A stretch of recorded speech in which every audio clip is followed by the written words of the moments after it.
예, 여러분 반갑습니다. 어반입니다. 지금 와서 생각하면 제가 뭐 서울에 있었던 게 휴가 아닌 휴가가 된 것 같아요. 한 보름 정도 이렇게 푹 쉬다가 왔는데 처음 일주일은 논현동 쪽에 호텔에 있었고 지금 어떻게 보면 좀 다행이었던 게 코로나 덕분에 그 호텔 가격이 다 박달났어요. 지금 얼마 안 한단 말이야. 그래서 한 일 정도 호텔에 있다가 나머지 일주일은 친구가 자기 집에 오라는 거야. 삼성동 힐스테이트에 살고 있거든. 그래서 거기 갔는데 그 친구 같은 경우는 저랑 같은 증권사 소속이에요. 그리고 저랑 이 본지는 사회에서 만난 친구인데 이제 한 8년 정도 된 것 같네. 그때 만나가지고 이렇게 좀 잘 지내고 있는 편인데 문제는 이 친구가 좀 되게 잘 나가거든요. 이 친구는 나는 개미 중심으로 하는데 이 친구는 이제 기업 중심으로 이렇게 하다 보니까 만나는 사람들이 뭐 진짜 우리가 다 아는 기업의 회장님 막 만나서 거래하고 그래요. 그래서 그런 사람들은 투자에도 캐파가 장난 아니지. 뭐 내가 한 장 투자할게 그러면 그 한 장이 1억이 아니라 100억이거든. 그러면 그걸 절대로 안 받아.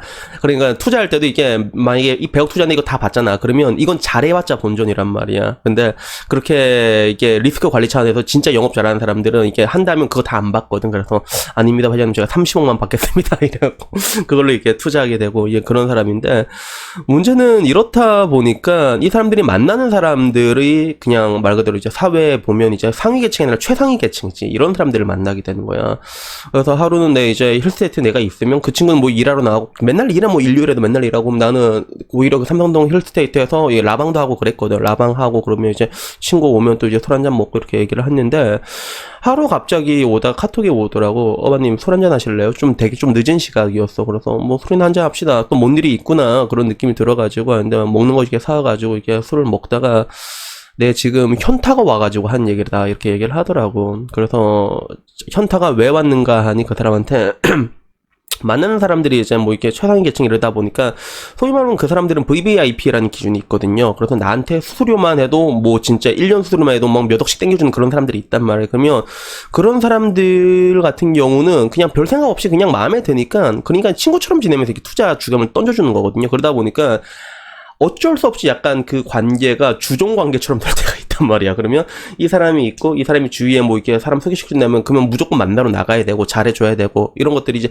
업무의 연장으로 이어지게 되는 것들이죠. 근데 자연스럽게 만나는 사람들 역시 이제 상위계 최상위계의 사람이다 보니까 이 사람이 이렇게 만나면 이게 뭐 이게 어떻게 보면 그게 접대 같이 되는 거야. 그런 게 단순히 식사 한 끼를 하더라도 그게 접대 자리가 되는 그런 형식이 있고 그러면서 이 사람들 얘기한 거 다 들어주고 그러면 도대체 뭐 가면 뭐 많이 힘들어요. 그러면 뭐 힘든 건 없고 그냥 얘기 들어주기 물개박스 이렇게 막 치다가 와준다 그러다 하더라고. 그래서 그날도 그런 사람 만나가지고 VVIP 만나가지고 뭐 이렇게 아는 사람 만나가지고 이렇게 물개박스 치다가 나중에 다 돌려보내고 그 다음에 이제 집에 들어오는데 갑자기 현타가 온다는 거야. 그래서 정신적으로 되게 피곤하대. 그런 사람들 만나고 집으로 오게 되면 그때 굉장히 정신적으로 피곤하다고 하더라고. 난 그게 뭐 어떤 건지는 알거든. 그게 어떤 느낌인지 알아. 되게 진이 빠진다는 느낌이 들 때가 있어요. 그래서 여러분보다 굉장히 그러니까 압도적으로 잘하는 사람들이랑 어울려 보잖아요. 그러면 이게 만나는 게 뭔가 정신적으로 좀 피곤한 게 있단 말이야 진짜. 그래서 나는 뭐 대충 어떤 느낌인지 아니까 그래서 이렇게 딱 들으면서 나한테 한 얘기가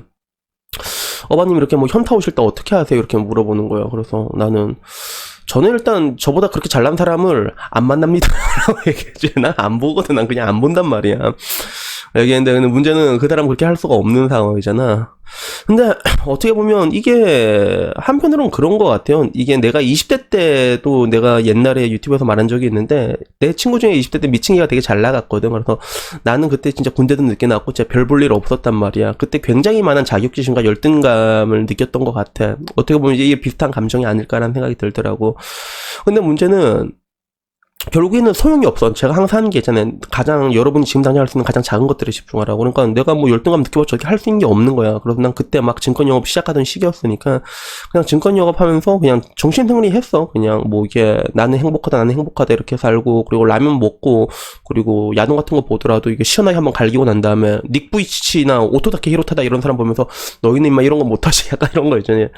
그래서 정신승리 같은 걸 이렇게 많이 했던 것 같은데 근데 그 정신승리라는 게 내가 절대로 하루아침에 한 게 아닌 것 같아. 이게 집안의 영향이었던 것 같아. 그래서 저희 부모님과 저희 아버지, 어머니는 저에게 일생 전반에 어떠한 기대도 하지 않았던 것 같아. 그래서 옛날에도 이제 보면 우리 엄마가 나한테 자주 했던 말이 그런 거였어. 어바나, 그 사람은 말이야 자기 분수를 알아야 돼. 그러면서 맨날 얘기하면 어바나, 송충이는 말이야 솔잎을 먹어야 돼 얘기하고, 어바나, 뱁새가 황새 쫓아가면 다리가 어떻게 돼요? 나 그러면 찢어진다고 이렇게 얘기하고 그런 것들을 엄청 많이 얘기를 하다 보니까. 근데 참 되게 재밌는 게, 지금은 그러니까 우리 형제한테 기대를 자체를 안 했거든요, 우리 부모님은. 그러던데 우리 형도 뭐 나름 잘 살고 나도 잘 산단 말이야. 그래서 난 그때 느낀 게, 어떻게 보면 부모의 그런 기대라는 거는 자식의 앞날에 아무런 하등 도움이 안 되는 게 아닐까, 그런 생각을 많이 했거든요. 아버지도 뭐 텔레비 뉴스 보다가 막 그 살인 사건들 있잖아. 재산 때문에 아들이 아빠 찌르고 그러면 날 딱 보더니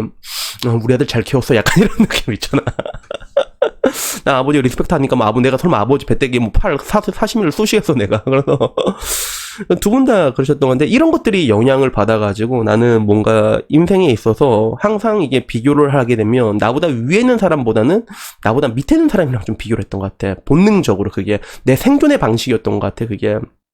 근데 한편으로는 지금 와서는 이게 나쁘지 않다고 나는 생각을 하거든요. 그래서 이 정신승리라는 게 맨 처음에 그 아큐정전에 나왔던 거잖아. 루신이 썼던 그런 것들인데, 나 이 정신승리라는 게 그냥 마냥 정신승리면 별로 여러분의 인생에 발전은 없지만, 여러분이 할 수 있는 것들을 묵묵하게 해간 가운데서 정신승리를 가지잖아요. 그러면 이게 되게 나쁘지 않더라고. 여러분에 대한 기대치, 여러분 스스로에 대한 인생의 기대치를 여러분 혼자 명확하게 규정을 짓는데, 그걸 높은 게 아니라 낮게 잡는 거예요. 그래서 물론 인간이란 존재는 무한한 가능성을 가지고 있지만 절대로 자신이 무한하다고 생각하지 마. 그래서 자신의 한계를 규정시켜놓고 이 밑에 잡아놓고 달리다 보면 어느새 그 한계치를 금방 초월해 있는 자신을 발견할 수가 있거든. 그렇게 되면 뭐 나쁘지 않아, 그게.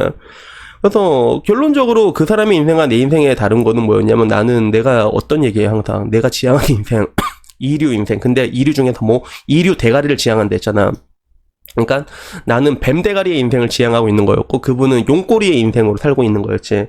물론 뱀대가리랑 용꼬리에도 간극이 한 이만큼 벌어져 있긴 있는데, 근데 그분 입장에서는 용꼬리로 살다 보니까 용대가리를 보게 되잖아. 근데 그게 되게 힘든 거야, 상대적으로. 네, 이제 슬슬 이야기를 마무리하자면요, 우리가 살다 보면 우리보다 굉장히 잘난 사람들을 만나게 되잖아요. 근데 뭐 이런 잘난 사람들 다 만나지 마라, 이런 얘기는 아니야. 그런 사람을 만남으로 인해서 배울 것도 되게 많단 말이야. 그래서 뭐 극단적으로 열등감이 든다고 하더라도 때론 이 열등감마저도 우리 인생이 굉장히 강한 그런 성장의 에너지로 막 치환이 되도 이렇게 빡 올라가는 그런 경우도 있거든요. 근데 문제는 이게 우리가 우리 위만 바라봐서는 이게 밑도 끝도 없어. 잘난 놈 위에는 더 잘난 놈이 있고, 그 위에는 제가 일전에 말했던, 내가 보아더라도 종이 달라. 완전 다르다. 얘는 내가 그냥 딱 봐도 죽어도 따라잡을 수 없는 영역이나 그런 사람들이 있단 말이야. 그런 사람들과 날 비교해봤자 남는 거는 괴로움밖에 없거든요. 그러니까 아사리 비교를 할 거면 이 위에보다 이 밑으로 깔고 들어가란 말이야. 당장 이 유튜버 보더라도 여러분이랑 비교하면 브론즈 인생 얼마나 많아. 하루 종일 진짜 어떻게 사람 깎아낼까, 이렇게 머리 고민고민해서 어떻게 댓글다면 이 채널 주인이 빡칠까 이 고민해갖고 댓글다는 사람들이 있고 그런 사람들 얼마나 많아. 근데 그 사람 밑에는 또 아이언이 있다. 브론즈 밑에는 또 아이언이 있단 말이야. 지옥에는 바닥이 없고 밑에는 또 밑이 있거든. 그러니까 그런 사람들을 보고 차라리 여러분 인생의 평화를 얻을 수 있으면 차라리 그렇게 하라는 것들이야. 근데 가장 이상적인 것들은 방금 전 말한 것처럼 여러분이 지금까지 살아왔던 궤적을 그리게 되면 여러분의 기대치가 환산이 되거든요. 물론 여러분의 인생은 무한하겠지만서도 지금까지 여러분이 뭐 이렇게 살아왔던 인생 보면 어느 그룹에서 내가 어느 정도의 성과를 냈고 그런 게 다 여러분은 알잖아. 그러면 거기에 맞춰갖고 성과를 내세요. 일단 기대치를 맞춰갖고 목표를 하나 설정하고 그냥 묵묵하게 하세요. 그러다 보면 여러분이 뭔가 그냥 꾸준하고 묵묵하게 하다 보면 그걸 되게 쉽게 뛰어넘을 수가 있거든, 의외로. 그러면 그 다음에 여러분이 말했던 그 성취를 느끼고 처음에 기뻐하고 그러다가 그 한계치를 조금씩 높여나가는 것들이지. 그래서 결국에는 이런 식으로 하는 게 내가 봤을 땐 가장 바람직한 그런 것들이 아닌가, 롤모델이 아닐까, 저는 그렇게 생각을 해요. 제 친구 중에서 되게 막역한 친구 중에 황 과장이라고 있습니다. 오랜만에 등장했죠, 그죠? 이 친구가 예전에 자존감이 개떡락한 시즌이 있었어. 언제 떡락했냐면 전처랑 이혼을 했을 때. 그때가 거의 우울증 신체까지 시달리면서 허관을 맨날 나 같이 술 먹어주면 안 되겠나, 그러면서 맨날 술 먹어달라고 맨날 그랬거든. 그 새끼가 나 같이 먹어줬는데 카톡 왔어. 잠깐만요. 일단은 계속 얘기를 하자면, 그때 그 친구가 나한테 했던 게, 난 네 인생이 너무 부럽다라고 얘기를 하는 거야. 너무 부럽다. 네가 너무 행복해 보인다라고 얘기하는 거야. 그래서 나는 그래? 내가 행복해 보이니? 그래서 야, 그래서 너는 황 과장 너는 안 행복하냐라고 말하니까 황 과장이 난 너무 불행해 이렇게 얘기를 하는 거예요. 그럼 나는 그때 좀 되게 이해가 안 됐거든. 내가 아무리 생각해도 이 새끼 인생이 불행한 인생이 아니란 말에 내가 생각을 했을 때. 그래서 내가 한마디에서, 야, 나는 내가 지금 너로 이렇게 산다고 해도 되게 행복하게 잘 살 것 같은데. 그러니까 진짜 이해가 안 되는 거야. 얘가 왜 이게 불행하게 사는지. 그래서 거기에 대해서 얘기를 하면서, 야, 내가 네 인생 살면 행복하게 못 살 것 같냐라고 얘기하니까, 그때 그동안 황과장 표정이 약간 그런 띠용 이런 느낌이었죠. 그렇단 말이야? 약간 그런 느낌이 있잖아. 그래서 마지막으로 말하고 싶은 건 그래요. 어떻게 보면 여러분의 인생은 여러분이 생각한 것보다 이미 괜찮은 인생일 수도 있어요. 근데 그걸 여러분만 모르고 있을 수도 있단 말이야. 그러니까 여기에 대해서도 우리가 한번은 생각해 볼 필요가 있는 것 같습니다. 그래서 여튼간에 오늘 이야기는 여기까지고요. 다음엔 조금 더 좋은 이야기로 찾아뵙도록 하겠습니다. 이상입니다. 감사합니다.